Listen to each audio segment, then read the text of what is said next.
At this time, it is my pleasure to introduce to you former State Senator Roy Ashburn, who will introduce the next of our honorees, Senator Ashburn.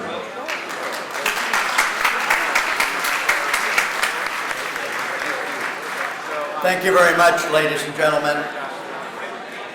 At the beginning of this evening, you may have felt the earth move. As I came through the gate of the seminary, God shuddered. There's a politician on the premises. I think my presence here gives God pause.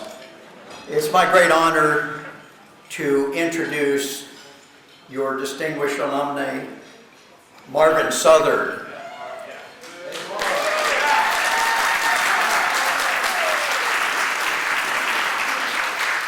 I know Marvin Southard very well.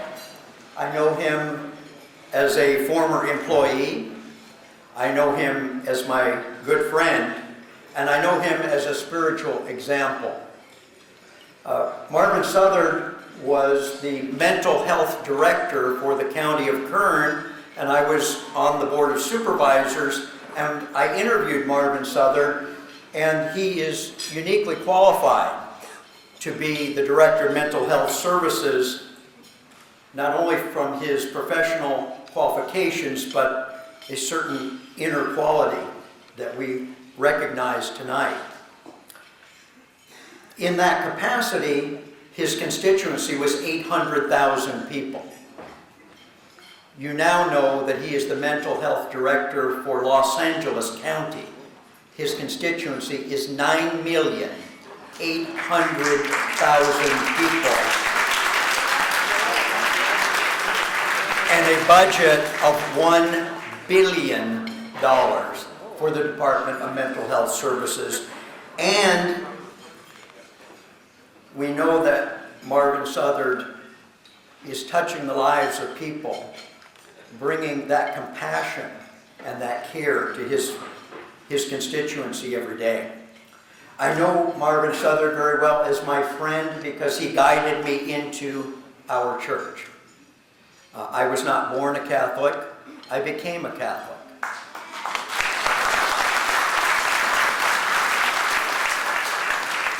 And Marvin Southard was the director of the RCIA program, and he was the leader, and he was tough.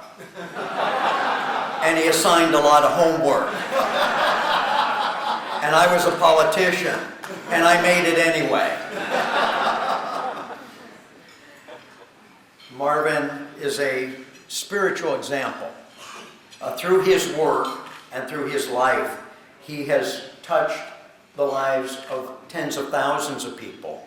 And when you think about his special calling, those who suffer from mental illness and disorder, this is truly God working through a human. It proves that you can be in government and be a good person. Marvin also delivers an amazing homily. And at Our Lady of Perpetual Help, from time to time, Marvin Southard is invited to deliver the homily. He is so good that Monsignor Braun doesn't invite him very often. Marvin Southard is truly a remarkable person in a unique calling, and God works through him every day. Please welcome our friend, Dr. Marvin Southard.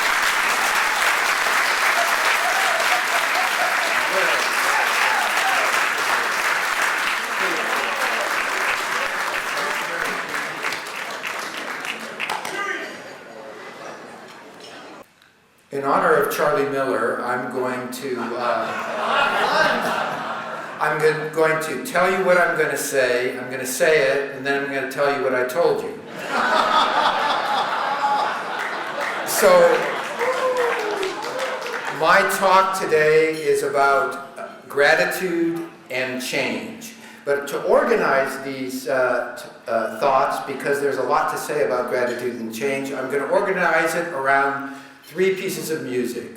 The first piece of music, which is speaking to change, is the hymn Te Deum Laudamus. And it was the case when I started at St. John's in 1967, for the first day of each semester, for the summer rusty voices of the seminarians to gather in the chapel, and somebody like Paul Ford or Father Nugent to try to get us to sing that song as we wrestled with our cassocks and tried not to sit on our Berettas.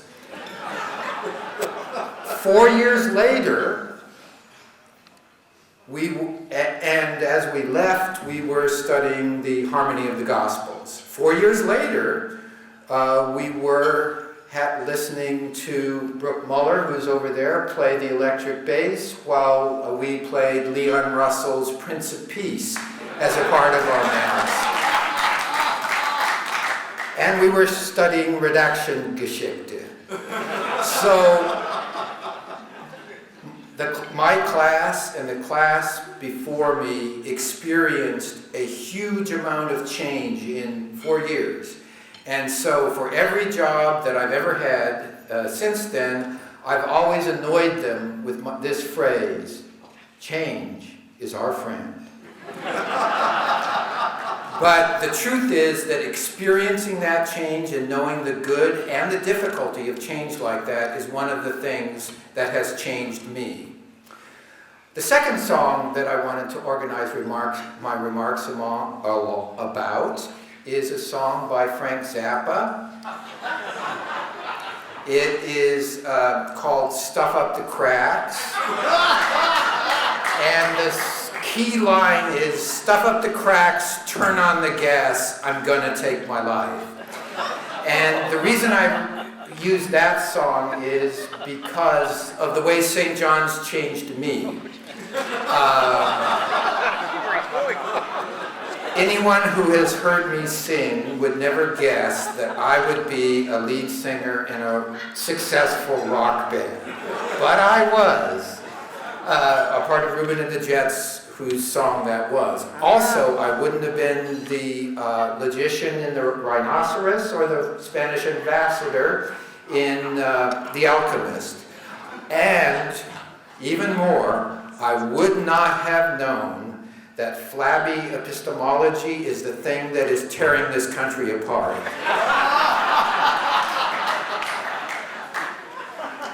The final song, and the most important one, is not about change, but about what doesn't change. And that song is Ubi caritas est vera, ibi Deus est. Where there is love, there we find God. And that has been the experience of my life. I found God in the love, as both Monsignor McCarthy and Dyer said, for my family. The love my parents had for me and my siblings is the thing that gave me the foundation to live my life. The love that I have experienced from my family, from my wife and my children, is one of the blessings that has allowed me to do the work that I've done. The love from my friends, and the friends of such quality that I've had through all these years in the seminary, from high school through college, people who have stayed dear to me, people with an ethic, like you heard from Father Dyer, people with ideals like that as your friends. How can you go wrong? And also the love from the people suffering from mental illness. I have learned from them and their sufferings and what they've gone through, and it has been a gift to me, the love that they have shown. So I have been able, luckily, to learn about God from the love that has been shown me in all of these different places in my life. From my family, from my friends, from those I work with, from those I work on behalf of. Finally, I want to close with a story. There was a time in my life when I used to read pretty much everything. One of my roommates was telling me that he remembered me falling asleep with a coffee cup on my chest that spilled hot coffee over me in the middle of the night. But one of the books that I read was D.H. Lawrence's 7 Pillars of Wisdom. And in that book, he talks of a story of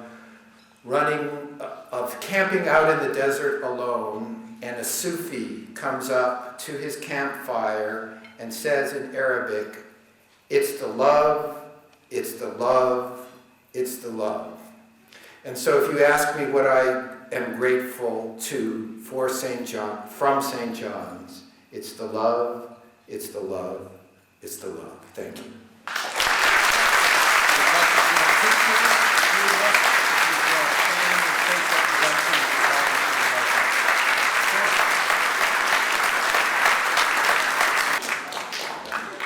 With Dr. Southard tonight are a number of his colleagues from the Department of Mental Health who work specifically on matters related to the integration of spirituality into mental health care.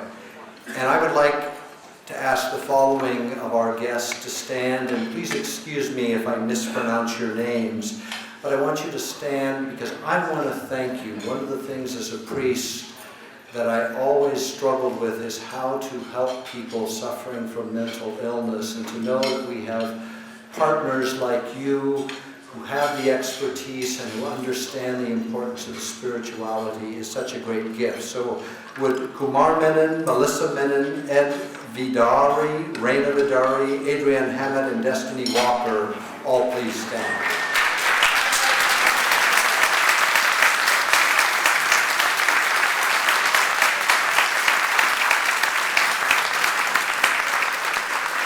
You are indeed a great blessing to us. Perhaps you don't get enough acknowledgement, but thank you, and you're in our prayers.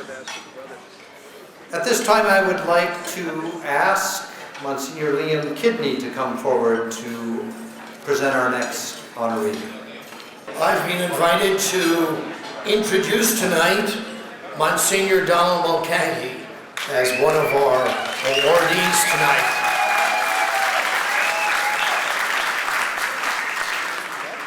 Is it warm in here? I'm telling you. I've known Monsignor Donald since 1964. And at that time, I was 19 years old. And Monsignor Donal Mulcahy was a young priest. And he gathered with his priest friends at St. Barbara's Church in Santa Ana. And I was there as a young seminarian, assigned to live there with Father Michael Collins. And on their day off, I would observe these priests that would come. And their routine was set. They would gather at the rectory. They would get their golf clubs together. They'd go play golf. They'd come back to the rectory, shower up, and then they would have the afternoon evening prayer. It was a little different from the evening prayer we had tonight. And it was a learning experience for me as a young seminarian.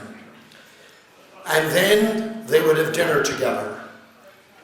And I remember as a young guy looking at these young priests and saying, these guys are so happy. They are so joyful. They love each other. They get along with each other. They pull each other's legs. They laugh and joke. But I said, someday, I hope I'll be as happy as those guys. So Donald and his buddies, as young priests, were a genuine model to me of the humanity of the priesthood. And then later on, I ended up, thanks be to God, being ordained a priest. And then we discovered that as part of our priesthood, we had to deal with marriage cases. St. Paul says, he talks about a thorn in the side, marriage cases. And then, when we discovered we had to deal with marriage cases, if you were lucky enough to be in this part of the diocese, up in this area, you found an angel. And the angel was Donal Mulcahy. Now, he was a canon lawyer, and he loved canon law. But you know something? He was a pastor. And his pastoral judgment, when you were struggling to try to get through some of these cases, Donal Mulcahy was there for you. And he would take these cases so serious, he would sit down himself after doing a regular day, of parish work with his little tape recorder, and he would just dictate the case and then have somebody type it up. And he would stick with you until you got the case through and reassure you. Donal Mulcahy taught me what it was to be genuinely pastoral in my priesthood. And I thank Don for that. And then Don came up for retirement. This was the first time I wasn't so excited about knowing Don. He came up for retirement, and I found out that he and I had a similar interest. And Donal Mulcahy discovered the gift of chaplaincy on crystal cruises.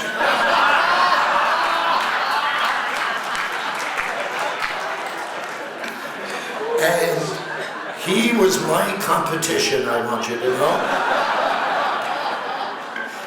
Because when you go as a chaplain on crystal cruises, you get evaluated at the end of every cruise. And you get scored by the people traveling on the particular cruise. And your top score was a 10. And Crystal Cruises administration, they were only interested in people in the top score. And I used to always check out Donal Mulcahy's score, I want you to know. And it was always up 9 and 10. So if there was a competition to get on a particular cruise between Donal Mulcahy and Kidney, Mulcahy always got the job, I want you to know. So then I was very happy some years later when he told me he wasn't going to be cruising anymore, So Donald, you have been a gift to us.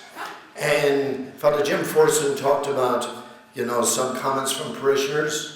And I met some of your parishioners tonight, all right?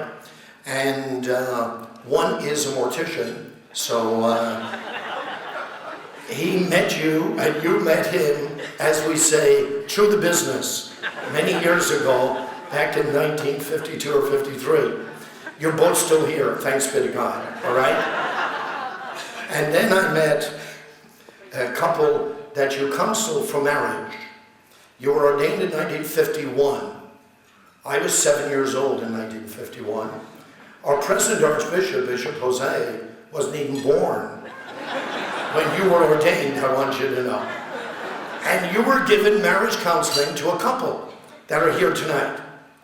And they said you were really serious about this marriage counseling business. And they took you real serious. They thought you were a little bit more mature than you were, And then after they got married, and by the way, I can guarantee you they're one of the couples that you married back in 54, and they're still married. And they're here tonight, all right? And when they found out how young you were, giving them the marriage counseling, they were all teed off. Because you seem to know so much. So Donald, thanks for your wisdom, thanks for your priesthood, thanks for your humanity, and thanks for your pastoral attitude. All right?